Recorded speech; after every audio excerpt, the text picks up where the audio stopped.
रायगड, महाराष्ट्रासह देश विदेशातील ताज्या बातम्या पाहण्यासाठी मॅक्स इंडिया लाईव्ह चॅनलला सबस्क्राईब करा आणि बेल आयकॉन दाबायला विसरू नका.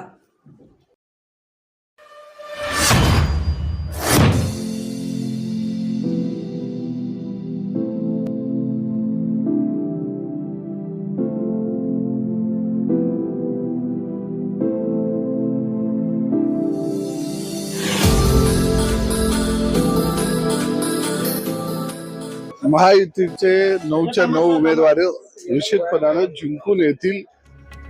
सर्व लोकप्रतिनिधीवरती आमचा पूर्ण विश्वास आणि भरोसा आहे.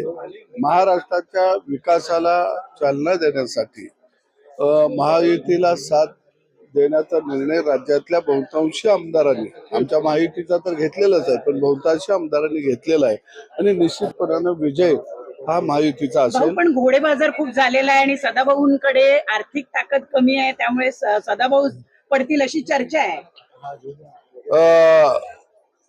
घोडे बाजार चालला आहे हे म्हणणं मला वाटतं आपल्या लोकप्रतिनिधीवरती, आमदारांच्यावरती गैरविश्वास दाखवण्याचा प्रकार आहे आणि जे कोण लोक आरोप करत आहेत ते बहुतेक घोड्यांच्या कळपामध्ये राहत असावेत असं मला वाटतं. आणि म्हणून मला वाटतं की मी शेतकऱ्यांच्या चळवळीतला एक शेतकऱ्यांचा प्रतिनिधी म्हणून देवेंद्र फडणवीस यांनी मला या ठिकाणी उमेदवारी दिलेली आहे आणि राज्यातला शेतकरी, बांधावरचा शेतकरी खऱ्या अर्थानं माझी उमेदवारी करत आहे असं मी मानतो. काँग्रेसचे आमदार कुठले असंही बोललं जात आहे. काँग्रेसचे 8 आमदार हे क्रॉस वोटिंग करतील, त्याचा तुम्हाला फायदा होईल?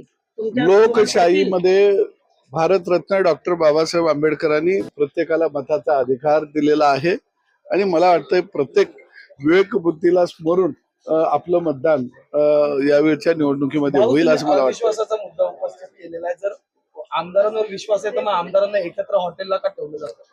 असं आहे की निवडणुकीच्या काळामध्ये सर्व एकत्रित आणणं, मतदानाच्या प्रक्रिया समजावून सांगणं या दृष्टीनुसार प्रत्येक पक्ष आपापली जबाबदारी किंवा दक्षता घेतो. कोटाही ठरलं असेल, कशा प्रकारचं कोटा प्रेफरन्स असणार आहे, 117 प्रथम क्रमांक